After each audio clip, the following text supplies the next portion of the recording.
Hello students. Target REET 2024 के क्रम में हमने जो रीट का सिलेबस था, रीट सिलेबस एलिजिबिलिटी के लिए यानी प्री एग्ज़ाम के लिए, उसके बारे में हमने बहुत अच्छी तरीके से डिस्कस किया है कि उसके अंदर कितने क्वेश्चंस आने वाले हैं, कितने नंबर के होने वाले हैं, क्या उसके अंदर नेगेटिव मार्किंग होने वाली है या नहीं। और ख़ास तौर से हमने जो उसमें CDP चाइल्ड साइकोलॉजी का जो सिलेबस था उसको भी हमने डिस्कस किया है। और आज हम डिस्कस करेंगे जो मेन एग्ज़ाम है, रीट का जो मेन एग्ज़ाम है वो किस तरीके से होगा और कितने क्वेश्चंस होंगे, कितने नंबर के क्वेश्चंस होंगे, क्या नेगेटिव मार्किंग होगी कि नहीं होगी। और उसके अंदर हम साइकोलॉजी के जो सिलेबस है उसको हम डिस्कस करेंगे। तो सबसे पहले हम करते हैं उसके जो PDF है उसको डाउनलोड कर लेते हैं, जिससे कि हमें समझने में आसानी हो कि किस प्रकार से क्वेश्चंस आते हैं और किस प्रकार से उनकी नंबरिंग होती है और क्या नेगेटिव मार्किंग होती है। साथ ही साथ हम साइकोलॉजी के सिलेबस को भी डिस्कस करेंगे। तो स्टूडेंट्स, ये है हमारे सामने रीट मेन की पूरी सिलेबस प्रोसीजर। और आप जैसा कि जानते हैं कि ये जो एग्ज़ाम है वो लिया जाता है राजस्थान कर्मचारी चयन बोर्ड जयपुर के द्वारा यह आयोजन करता है। और ये राजस्थान प्राथमिक और उच्च प्राथमिक विद्यालय अध्यापक सीधी भर्ती प्रतियोगी परीक्षा जो होती है उसका यह विस्तृत पाठ्यक्रम है। और क्या समयावधि रहने वाली है, क्या उसके अंक बार हैं, उसके बारे में इसके अंदर बताया गया है। तो ये जो परीक्षा होगी, रीट मेन का जो एग्जाम होगा, यह 300 नंबर का होने वाला है, जबकि जो प्री का एग्जाम था वो कितने नंबरों का था, 150 नंबर का था। और जो मेन एग्जाम है वो 300 नंबर का होने वाला है। एक पेपर होगा और जो टाइम रहेगा, इसका जो समय रहेगा वो 2.5 घंटा का जो समय है वो हमें मिलेगा एग्जाम के अंदर। हमें जो क्वेश्चंस सॉल्व करने होंगे उनकी संख्या रहेगी 150 प्रश्न। अब 150 प्रश्न है और 300 नंबर है, तो इसका क्या मतलब हुआ, इसका ये मतलब हुआ कि एक क्वेश्चन जो है वो 2 नंबर का होने वाला है। अब यहाँ पर प्री में कोई नेगेटिव मार्किंग नहीं थी, लेकिन ये मेन एग्जाम है, सीधी भर्ती प्रतियोगी परीक्षा है, तो यहाँ नकारात्मक अंकन भी होगा। जो गलत उत्तर होगा उसका 1/3 अंक काटा जाएगा, 1/3 अंक उसमें से काट लिया जाएगा। अगर आपने सही किया है तो 2 नंबर मिल जाएंगे, यदि उस क्वेश्चन को गलत किया है तो 1/3 नंबर आपके काट लिए जाएंगे। तो इस तरह से ये नंबरिंग है, टाइमिंग है और इतने क्वेश्चन आएंगे और नेगेटिव मार्किंग भी इसके अंदर है। अब यहाँ पर हम देखते हैं कि जो लेवल 2 का जो ये दिया हुआ है अंक भार, लेवल 2 यानी 6 to 8 के लिए यहाँ सिलेबस दिया गया है। तो यहाँ जो पेपर होने वाला है इसमें से जो 80 नंबर के सवाल है, 80 नंबर के सवाल, 80 नंबर के सवाल यानी कि क्वेश्चन कितने हो गए, 40 नंबर के सवाल कहाँ से आने वाले हैं, वो है राजस्थान का भौगोलिक, ऐतिहासिक और सांस्कृतिक ज्ञान और राजस्थानी भाषा। ये 4 जो टॉपिक है इसके अंदर शामिल किए गए हैं। और अब हम यहाँ से डिवाइड कर सकते हैं कि एवरेज यहाँ पर हो सकता है कि 10 क्वेश्चन इसमें से, 10 हिस्टोरिकल में से, 10 कल्चर में से और 10 राजस्थानी भाषा में से, और कुछ नंबर आगे इधर उधर हो सकते हैं, हो सकता है भौगोलिक में ज़्यादा पूछ ली जाए राजस्थानी भाषा में, लेकिन ये एक तरह से एवरेज इसका डिस्ट्रीब्यूशन है। अब यहाँ भूगोल का जो सिलेबस है उसमें राजस्थान का भौगोलिक स्वरूप और मानसून तंत्र और जलवायु, राजस्थान के बारे में ही पूछा जा रहा है, वहाँ की, यहाँ की जलवायु कैसी है, किस प्रकार से मानसून का सिस्टम है, और नदी, झीलें, बांध, एनीकट है, जो जल संरक्षण की क्या क्या विधियाँ हैं, तकनीक है, उसके बारे में। राजस्थान की वन संपदा, कौन से वन पाए जाते हैं, कितने वन संरक्षित हैं, किस प्रकार के वन का जो डिस्ट्रीब्यूशन किया गया है वो, वन्य जीव जंतु, वन्य जीव संरक्षण है, अभ्यारण्य है, और मृदाएं हैं, मृदा संरक्षण है। राजस्थान के जो भौगोलिक क्षेत्र है उसमें उत्तर, दक्षिण, पूर्व, पश्चिम में, मध्य में किस प्रकार की मृदा पाई जाती है, उनके संरक्षण के लिए क्या क्या किया जाता है। राजस्थान की प्रमुख फसलें कौन सी है। अब जब मिट्टियाँ अलग अलग प्रकार की होती है तो फसलें भी अलग अलग प्रकार की होती है, तो उनको भी हमें याद करना है। जनसंख्या वितरण कितना है, कितनी जनसंख्या है, बालक बालिकाएं कितनी हैं, लिंगानुपात कितना है, साक्षरता कितनी है, जनसंख्या घनत्व कितना है। और कंपैरेटिवली ये क्वेश्चन भी पूछा जाता है, सबसे अधिक से कम में अरेंज कीजिए या कम से लेकर अधिक में अरेंज कीजिए, इस तरह के जिलों के नाम भी दिए जाते हैं। साथ ही राजस्थान की जनजातियां जो है और उन जनजातियों के क्षेत्र और उनका वितरण भी पूछा जाता है। और धात्विक और अधात्विक खनिजों के बारे में भी हम जानते हैं स्टूडेंट्स। जो राजस्थान है वो खनिज संपदा यहाँ पर बहुत सारी है। 81 प्रकार के खनिज यहाँ पाए जाते हैं, 57 खनिजों का दोहन होता है। तो उनका वितरण कहाँ कहाँ होता है, किस खनिजों के उत्पादन में एकाधिकार है, किसका सबसे अधिक होता है, इस प्रकार के क्वेश्चन आएंगे इसके अंदर। और राजस्थान की ऊर्जा संसाधन परंपरागत और गैर परंपरागत कौन से हैं, राजस्थान के पर्यटन स्थल कौन से हैं, राजस्थान में यातायात के साधन, उनसे रिलेटेड क्वेश्चन पूछे जाएंगे। ये सवाल थे सारे भूगोल से। अब आता है इतिहास और संस्कृति। राजस्थान की जो प्राचीन सभ्यताएं हैं उसमें कालीबंगा, आहड़, गणेश्वर, बालाथल, बेराट, ये सभ्यताएं आ जाएगी। और राजस्थान की जो ऐतिहासिक घटनाएं हुई हैं, यहाँ के जो प्रमुख राजवंश रहे हैं, उनकी क्या प्रशासनिक और राजस्व व्यवस्था थी, उसके बारे में सवाल पूछे जाएंगे। राजस्थान की स्थापत्य कला जो है, किले हैं, स्मारक, बावड़ियां, हवेलियां, कहाँ कहाँ कौन सी प्रसिद्ध हवेलियां हैं, बावड़ियां हैं, स्मारक है, किले हैं, उनसे जुड़े हुए कुछ तथ्य हैं, उनसे रिलेटेड सवाल पूछे जाएंगे। साथ ही राजस्थान के जो मेले हैं, त्योहार हैं, लोक कला, लोक संगीत, लोक नाट्य, लोक नृत्य, और इसके अलावा राजस्थान की जो सांस्कृतिक परंपरा एवं विरासत है, राजस्थान के धार्मिक आंदोलन कौन कौन से हुए हैं, यहाँ के प्रमुख संत और लोक देवता कौन कौन से हैं, उनकी जन्मभूमि, उनसे संबंधित क्वेश्चन पूछे जाएंगे। राजस्थान की प्रमुख जो ऐतिहासिक स्थल है वे, और राजस्थान के प्रमुख व्यक्तित्व, राजस्थान के वस्त्र और आभूषणों के बारे में कौन कौन से आभूषण है, कहाँ पहने जाते हैं, सिर में पहने जाते हैं, नाक, गले में, हाथों में, पैरों में। तो ये ऐसे क्वेश्चन भी इसमें से पूछे जाते हैं। साथ ही राजस्थान की चित्रकला और हस्तशिल्प के बारे में, और सन 57 की क्रांति यानी 1857 की क्रांति में राजस्थान का क्या योगदान रहा था, और राजस्थान में जो जनजाति आंदोलन हुए थे, किसान आंदोलन हुए थे, ये इनके बारे में क्वेश्चन पूछे जाएंगे। प्रजामंडल और राजस्थान का एकीकरण।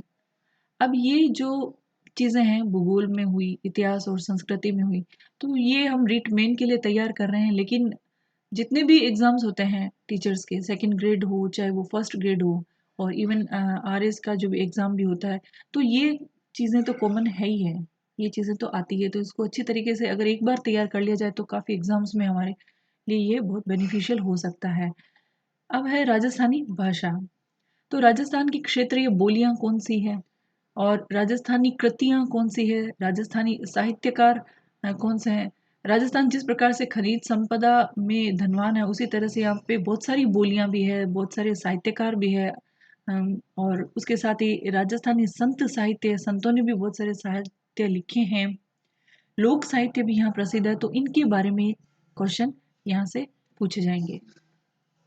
अब ये क्वेश्चन थे 80 नंबर के, जिसके अंदर अभी हमने देखा भूगोल और इतिहास और संस्कृति और राजस्थानी भाषा। यहाँ से इस पोर्शन में से 40 क्वेश्चन आने वाले हैं। अब आता है राजस्थान का सामान्य ज्ञान। ये जो सामान्य ज्ञान है स्टूडेंट्स, राजस्थान का जो सामान्य ज्ञान है, इसमें शैक्षिक परिदृश्य, निःशुल्क अनिवार्य बाल शिक्षा का अधिकार अधिनियम और सामयिक विषय, ये सब शामिल किए जाएंगे। इसमें 50 नंबर के 50 नंबर के क्वेश्चंस आएंगे। इसका मतलब क्वेश्चंस के नंबर कितने हो गए, 25 क्वेश्चंस। एक प्रत्येक प्रश्न 2 नंबर का है, नेगेटिव मार्किंग 1/3 की है। अब राजस्थान का सामान्य ज्ञान में राजस्थान के कितने प्रतीक चिन्ह है, हर चीज के बारे में, जो भी प्रतीक चिन्ह है उनके बारे में। राजस्थान में राज्य सरकार की जो फ्लैगशिप योजनाएं चल रही है, प्रमुख सरकार की जो योजनाएं चल रही हैं, उसके बारे में। राजस्थान के प्रमुख अनुसंधान केंद्र हैं, प्रमुख धार्मिक स्थल हैं, और राजस्थान के जो प्रमुख खिलाड़ी हैं उनके बारे में, राजस्थान के प्रसिद्ध नगर और स्थलों के बारे में। राजस्थान के प्रमुख उद्योगों के बारे में, कहाँ कहाँ कौन से उद्योग हैं, किन उद्योगों में अग्रणी है, कितना उत्पादन होता है। राजस्थान की राजनीतिक और प्रशासनिक व्यवस्था, राजस्थान में जन कल्याणकारी योजनाएं, ये आ जाएगी राजस्थान के सामान्य ज्ञान के अंदर। अब आते हैं हम शैक्षिक परिदृश्य के अंदर कि इस टॉपिक में से क्या क्वेश्चन कहाँ से पूछे जाएंगे। तो सबसे पहला यहाँ पे शिक्षण अधिगम के नवाचार, राज्य में केंद्र और राजस्थान सरकार की जो विद्यार्थी कल्याणकारी योजनाएं और पुरस्कार है, कौन कौन से पुरस्कार दिए जाते हैं हम देखते हैं कि 10th क्लास में, 12th क्लास में या आगे की जो स्टडीज होती है वहाँ पर बच्चों को पढ़ाई के लिए प्रोत्साहित करने के लिए बहुत सारी स्कॉलरशिप भी दी जाती है, पुरस्कार भी दिए जाते हैं आगे बढ़ने के लिए और अच्छे अंक प्राप्त करने के लिए, उनका प्रोत्साहन करने के लिए। और जो पिछड़े बालक हैं उनको भी आगे बढ़ने के लिए, पढ़ने के लिए कुछ योजनाएं लागू की गई हैं, उन योजनाओं के बारे में हमें इसमें पढ़ना है। अब स्कूल मैनेजमेंट, विद्यालय प्रबंधन और जो संबंधित समितियां हैं, विद्यालय प्रबंधन किस प्रकार से किया जाता है, जो संबंधित समितियां हैं, एसएमसी है, एसडीएमसी है, तो ये जो समितियां, इनके बारे में पढ़ेंगे। राष्ट्रीय शिक्षा नीति 2020 राजस्थान के परिप्रेक्ष्य में इसमें से सवाल पूछे जाएंगे। अब आता है निशुल्क एवं अनिवार्य बाल शिक्षा का अधिकार अधिनियम। निशुल्क एवं अनिवार्य बाल शिक्षा का अधिकार अधिनियम 2009 प्रावधान और इसकी क्रियान्विति, बहुत इंपॉर्टेंट है ये। राजस्थान निशुल्क एवं अनिवार्य बाल शिक्षा का अधिकार अधिनियम 2011 और राजस्थान के मान्यता प्राप्त निजी विद्यालय जो होता है उसमें निशुल्क प्रवेश, हम जानते हैं आरटीई के तहत जो प्राइवेट स्कूल्स होते हैं उनको 25% जो है निशुल्क एडमिशन्स अपने एंट्री क्लासेस में देने होते हैं। तो इसके बारे में हमें इस पोर्शन के अंदर पढ़ना और यहाँ से इससे रिलेटेड क्वेश्चन पूछे जाएंगे। अब आता है सामयिक विषय। तो राजस्थान की जो समसामयिक घटनाएं हैं, लगभग 1 साल तक की समसामयिक घटनाएं जब एग्जाम होता है तब तक की पूछी जाती है। राज्य की अभिनव विकास योजनाएं कौन सी है, किस प्रकार से क्रियान्वित हो रही है, कब योजनाएं लागू की गई हैं और कुछ अन्य समसामयिक विषय रिलेटेड। तो ये हो गई 50 नंबर के, ये क्वेश्चन हो गए। 50 नंबर के क्वेश्चन में क्या आ गया, राजस्थान का सामान्य ज्ञान आ गया, शैक्षिक परिदृश्य, निशुल्क अनिवार्य बाल शिक्षा का अधिकार अधिनियम और सामयिक विषय, यानी कि 25 नंबर के क्वेश्चन यहाँ से आने वाले हैं और 40 नंबर के क्वेश्चन ऊपर से आने वाले हैं। तो कितने हो गए ये क्वेश्चन, हो गए 40 और 25, 65 क्वेश्चन। अब आपने जो सब्जेक्ट चूज किया है, अब आपने जो सब्जेक्ट चूज किया है यह उससे उसका सिलेबस है। जैसे हिंदी अगर चूज किया तो ये हिंदी का सिलेबस है। आज के वीडियो में हम इसके बारे में ज़्यादा डिस्क्रिप्टिवली डिस्कस नहीं करेंगे, क्योंकि आज हमें यह डिस्कस करना है कि जो कॉमन चीज़ें क्या आने वाली हैं और साइकोलॉजी में क्या आने वाला है उसके बारे में हम आज के वीडियो में डिस्कस करेंगे। तो ये हिंदी का सिलेबस रहने वाला है, ये इंग्लिश का है, संस्कृत हो गई, और जो सिंधी लैंग्वेज है, पंजाबी है और उर्दू है, साथ ही गणित और विज्ञान के लिए ये ऐसा सिलेबस रहने वाला है।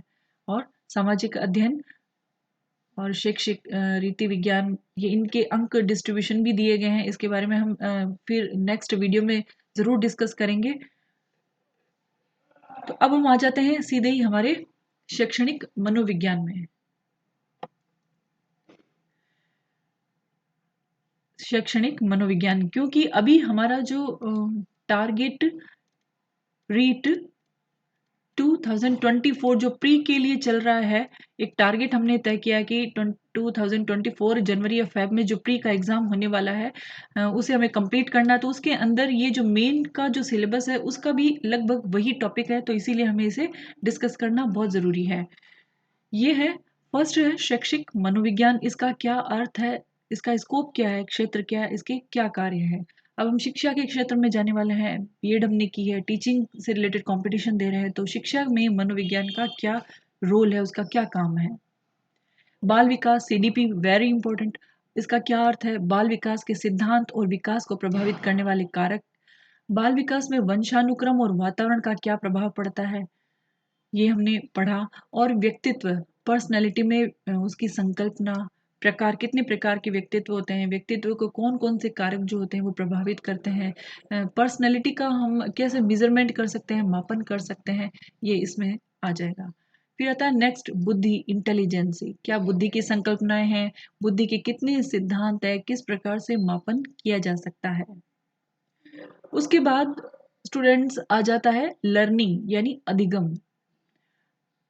अधिगम का जो अर्थ है और अधिगम को कौन कौन से कारक प्रभावित करते हैं, हमारी लर्निंग को कौन से फैक्टर्स अफेक्ट करते हैं, वो इसके अंदर हम पढ़ेंगे। और अधिगम के विभिन्न सिद्धांत, बहुत सारी थ्योरीज अधिगम के लिए दी गई है, व्यवहारवादियों के द्वारा अलग थ्योरीज दी गई है और उसी मनोविश्लेषणवाद के द्वारा अलग दी गई है और संज्ञानात्मकवाद के द्वारा अलग दिए गए हैं। उन सभी को हमें डेस्क्रिप्टिवली पढ़ना है ताकि हम सभी क्वेश्चंस अटेंड कर पाए। अधिगम की कौन कौन सी क्रियाएं होती है उसके बारे में हम पढ़ेंगे। तो अधिगम से रिलेटेड यहाँ पर ये 3 मेन टॉपिक्स हैं। अब आ जाता है विविध अधिगम कर्ता के प्रकार। विविध अधिगम कर्ता कौन होते हैं, अलग अलग प्रकार के लर्नर्स जो होते हैं। कुछ लर्नर्स होते हैं जो पिछड़े हुए होते हैं, कुछ विमंदित होते हैं, स्लो होते हैं, कुछ बहुत इंटेलिजेंसी वाले स्टूडेंट्स होते हैं, प्रतिभाशाली होते हैं, कुछ क्रिएटिव होते हैं और विशेष आवश्यकता वाले विद्यार्थी भी होते हैं, CWSN हम जिनको कहते हैं। तो इन स्टूडेंट्स का किस प्रकार से इनको लर्निंग को इफेक्टिव बनाया जा सकता है, तो इनके बारे में भी हमें जानकारी होना बहुत ज़रूरी है। तो ये इसके अंदर इससे रिलेटेड क्वेश्चन आएंगे। फिर नेक्स्ट है अधिगम में आने वाली कठिनाइयाँ। हम जो लर्निंग कर रहे हैं उसमें क्या क्या कठिनाइयाँ आ सकती, कौन कौन से फैक्टर अफेक्ट कर रहे हैं, क्या प्रॉब्लम आ सकती, किस प्रकार से हम उसे दूर कर सकते हैं। और अभिप्रेरणा यानी मोटिवेशन, और मोटिवेशन का हमारी लर्निंग पर क्या इफेक्ट पड़ता है, क्या हम मोटिवेटेड होते हैं तो लर्निंग इफेक्टिव होती है या नहीं होती है, यहाँ पर डिस्क्रिप्टिवली स्टडी हमें करनी है। उसके बाद में आता है समायोजन की संकल्पना, तरीके समायोजन में अध्यापक की क्या भूमिका है, यानी एडजस्टमेंट। एडजस्टमेंट के इसमें टीचर क्या रोल प्ले करता है कि किस प्रकार से बच्चा एडजस्ट करना सीखता है। तो ये आ जाएगा साइकोलॉजी के अंदर। छोटा सा सिलेबस है, लगभग रीट प्री के जैसा ही है, तो हम एक साथ ये सिलेबस तैयार कर सकते हैं। और इसके बाद में ये है सूचना इंफॉर्मेशन टेक्नोलॉजी। सूचना तकनीक में सूचना प्रौद्योगिकी आधार है, सूचना प्रौद्योगिकी उपकरण टूल्स क्या हैं और उसके अनुप्रयोग और उसके सामाजिक प्रभाव। 10 नंबर के क्वेश्चन आने वाले हैं। ये जो क्वेश्चन है शैक्षणिक मनोविज्ञान, इसमें ये आएंगे 20 नंबर के ये क्वेश्चन है। इसका मतलब क्वेश्चंस कितने होंगे, ये होंगे 10 क्वेश्चंस। और वैसे हमने जब रीट प्री को अच्छे से कवर कर रखा है, अच्छे से स्टडी कर रखी है, तो ये 10 नंबर हमारे लिए मुश्किल नहीं होंगे। ये 10 में से 10 हम इजीली ला सकते हैं और एक अच्छा स्कोर हम गेन कर सकते हैं।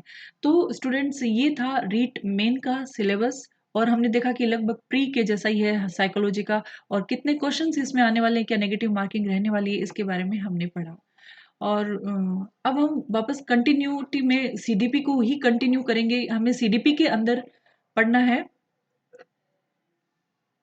अभी हमारा जो टॉपिक चल रहा है सीडीपी, चाइल्ड डेवलपमेंट पेडागोजी, इसमें हमने वृद्धि विकास पढ़ा है और कुछ थ्योरीज पढ़ी है। और अब नेक्स्ट वीडियो के अंदर हम पढ़ेंगे कि जो बाल्यावस्था होती है और उत्तर बाल्यावस्था होती है, उत्तर बाल्यावस्था, और उसके अलावा फिर होती है किशोरावस्था। इन तीनों अवस्थाओं की क्या विशेषताएं हैं, इन तीनों की विशेषताएं क्या है, साथ ही यहाँ पे भाषा का विकास कैसे हो रहा है, संवेगों का विकास कैसे हो रहा है, सामाजिक विकास कैसे हो रहा है, शारीरिक विकास कैसे हो रहा है, इसका ज्ञान भी हमें होना बहुत जरूरी है। बहुत सारे क्वेश्चंस यहाँ से इस पोर्शन से पूछे जाते हैं। तो नेक्स्ट वीडियो में हम कंटिन्यू करेंगे सीडीपी के इस पोर्शन के बारे में। Till then keep learning, keep watching excellent learning videos. Thank you students. और आपको वीडियो यूजफुल लगी हो तो ज़रूर इसको शेयर एंड सब्सक्राइब करें। Thank you.